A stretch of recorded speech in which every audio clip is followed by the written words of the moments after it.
My Lords, first oral question, Lord Moylan. Lords, I beg leave to ask the question standing in my name on the order paper. My Lords, the Government will publish the Imprisonment for Public Protection Action Plan following careful consideration of the findings and recommendations in the report of the Justice Select Committee, their inquiry into the IPP sentence, which is due later this spring. A version of the IPP Action Plan has previously been published and is in the House's library. My Lords, on the 15th of December last year, my noble friend the Minister referred to his Ministry's successful action plan dedicated to the rehabilitation and risk reduction of IPP offenders, but he has politely declined to put the current version of the action plan in the public domain. Can he say if the action plan includes the training given to probation officers in the effective supervision and support of IPP offenders? Well, my Lords, I think I made it clear in my first answer that the current version of the action plan is in the library. We are updating it, but we are going to wait to see what the Justice Select Committee report says. And I would suggest to my noble friend that that's an appropriate way to proceed. As to the probation service, the action plan does require the direct involvement of the probation service and the IPP progression panels in each probation region. The panels support probation officers to manage offenders on licence and they assist in applications made to the parole board to suspend supervision requirements or terminate the sentence, the licence. My Lords, on International Women's Day, it would be appropriate if the action plan took into account the very specific circumstances of women, given the parole board's remit to ensure that we remain safe when prisoners are released. Perhaps the Noble Lord the Minister would tell us this afternoon how many women prisoners have never been released when sentenced to IPP and how many are currently returned on licence. My Lords, I have those figures as at the end of September 2021. There were 19 women in custody who had never been released and 115 women in the community on licence. A qualified psychologist has reviewed the sentence plan of every woman serving an IPP sentence in custody to ensure the plan identifies the right courses and work she needs to complete in order to demonstrate a reduction in risk. Responding recently to the Noble Lord Garnier's Atkin lecture on prisons, Mr Raab referred to the growing proportion of unreleased IPP prisoners who had committed, quote, more serious offences. May he perhaps have overlooked the 570 unreleased IPPs who've served more than 10 years beyond their tariff terms, fewer than 50 of whom had tariff terms of over 4 years, 200 of whom had tariff terms of less than 2 years, hardly sentences reflecting serious offences. Does the Minister think they've been overlooked or merely forgotten? My Lords, they've neither been overlooked nor forgotten. I can say that the vast majority of the IPP prisoners who have never been released received their IPP either for a serious sexual offence or for violence against the person. But progress is being made. December 2020, there were 1,849 IPP prisoners who had never been released. December last year, 1,602. That's a 13% fall in 1 year. Declaring my interest as a trustee of the Prison Reform Trust, while we're waiting for the action plan, may I ask the Minister what steps they're taking to assist IPP prisoners with access to courses, to open conditions and to ROTL, which have been seriously affected by the pandemic but may be crucial to the IPP prisoners' release? The Noble Lord is absolutely right. It's absolutely imperative that prisoners get that sort of support in order to make sure that they're in the best position they can be to be released if they've never been released before or to have their licence terminated. And we are working with each prisoner to make sure that they have a proper pathway. The House will recall one of the government amendments in the police crime bill was to ensure automatic referral of offenders on licence in order to help them terminate their licence as soon as possible after the 10-year period.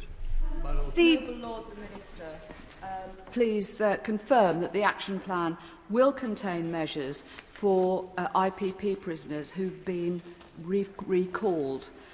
The Prison Reform Trust research shows that recalled prisoners struggle to cope with the indefinite nature of recall and find the motivation to engage in the never-ending cycle of prison, release, recall and prison.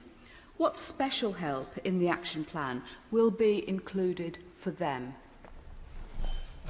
My Lords, I can't go now into details of the action plan which will be published, but what I can say is that we're absolutely focused on the sword of Damocles nature of the licence hanging over the prisoner. That's why we brought in the automatic referral. What I can say, though, is that prisoners are only recalled from licence when they exhibit behaviour which makes their risk unmanageable in the community. And over 40% of recalls are actually in relation to fresh offences committed when on licence. My Lords, I too refer to my trusteeship of the Prison Reform Trust. Some years ago, Dame Anne Owers, the former prisons inspector, said that there is a link between humanity and effectiveness. Do the government have their own view on the link between humanity and effectiveness in relation to the IPP regime? Why do we have to wait for them to be told what to say by the Justice Committee? Well, my Lords, I think the link between humanity and effectiveness might lie beyond a short answer to a question. What I can say is that quick fixes, such as retrospectively abolishing the IPP sentence or resentencing IPP offenders, would expose the public to unacceptable risk. We do have to recognise that people were given IPP sentences because they were considered dangerous. Having said that, we're working towards making sure that all prisoners subject to an IPP sentence are properly reviewed and their sentences are progressed. You can't exactly call this a quick fix. The review was announced by the then Prime Minister in 2011, July 2011, and it's taken until now nearly 11 years. Why has it taken so long to even start to get to the point where we are righting this egregious injustice? Well, egregious injustice is probably the right phrase. I think what came out in the debates on the police bill is that it was recognised by those who proposed the IPP sentence in the first place that it was a mistake. I don't really want to look back. As far as I'm concerned, what we've done now is to actually make the first moves to a proper automatic referral system. We are going to be publishing the action plan once we get the response of the Justice Select Committee, and I hope that across the House we can actually work together to resolve this issue. I've no doubt. Improving the prospects for IPP offenders is, of course, important. Does my noble friend, the Minister, agree with me that this has to be balanced against the overriding need to protect the public? My noble friend raises an absolutely correct point. It was a point I sought to make in the previous answer. We have to recognise that as the number of IPP offenders in custody reduces, the cohort proportionally is comprised of more serious offenders, and therefore we have to recognise that the rate of release is likely to slow down given that background. The reasons we've got ourselves in this situation is a lack of access to rehabilitation courses inside prison, and the availability of those courses has declined by over 60% over the last 10 years. This doesn't just harm IPP prisoners, it's one of the reasons that reoffending rates are so stubbornly fixed. So what's the government going to do to improve access to these courses for prisoners, whether or not they're on an IPP? Well, I don't want to get too political about it, but picking the last 10 years and talking about why we're in the position we're actually in the position we're in because the Labour government came up with IPP sentences in the first place, which is now recognised to be a mistake. What we're doing is, post-pandemic, we are making sure that prisoners do have the support they need to make sure that they can exit the IPP sentence, whether that's from custody or on licence. My Lords, the abolition of IPP prisoners, the abolition, I think 10 years ago, I was the minister that saw through the abolition of IPP in this House, and I don't doubt the minister's good intentions, but I had the same good intentions. And I was told then that there were plans in place for retraining, for bringing courses through, etc. And as for the danger to the public, what about the people who have been sentenced since IPP was abolished for serious offences?